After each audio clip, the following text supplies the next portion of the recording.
We did it. We won a battle for freedom of expression. Remember Bill C-10, the censorship bill that would allow governments to control what you see and say online? Well, the Senate closed its doors for the summer without passing that bill. In other words, it is not the law today, and if Trudeau calls that early election he's been warning about, then the bill will die. Even if he wins that election, he'd have to reintroduce the bill from the very first stage and start all over again. And if he loses and Conservatives take office, we'll make sure this bill never again sees the light of day. Let's take a moment to reflect on how important this victory is for all of us. First, this bill would have allowed the Liberal-appointed CRTC to control what you see and say online. Even one former CRTC commissioner said that the bill would be like a hammer to intimidate freedom of expression.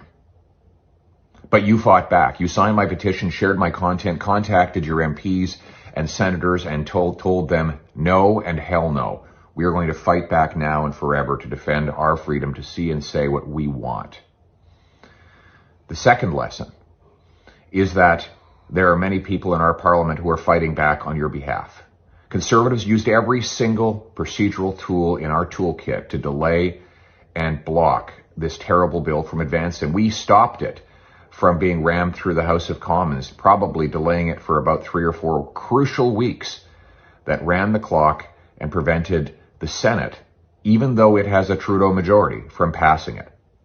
And in the Senate, we had great champions of freedom, like the legendary Leo Housakos of Montreal, Linda Frum, a long-standing champion of freedom, and Senator Richards, who said the bill does not need to be amended, it needs a stake through its heart.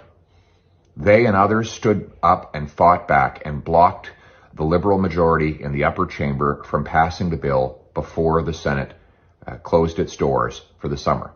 And now, with the probability of an election, there is a likelihood this bill will never become law. That said, it is only the beginning of our fight. While your efforts to sign petitions, contact politicians, and raise your voice worked this time, you'll need to do it again.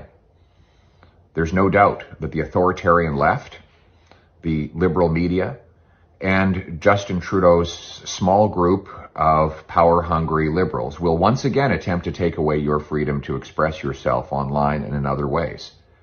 And that's why we can't let our guard down. Continue to speak up for freedom of speech. Sign, again, my link here. Click the link, sign the form in order to allow me to be in contact with you directly by email. That is the only censorship-proof way to ensure that big tech and big government cannot prevent me from sharing with you what's really going on Parliament Hill, the things the liberal media do not want you to see. So sign that form, share it widely. Let's make sure that we're ready the next time Trudeau and his team come for our freedom of expression. But for now, let's take a moment to celebrate. We can have victories. If we stand on principle and do the right thing, we can win.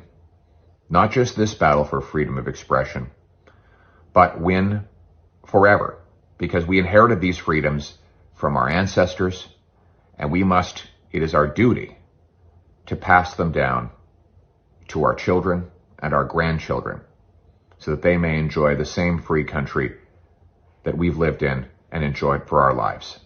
Thank you very much, and congratulations. You did.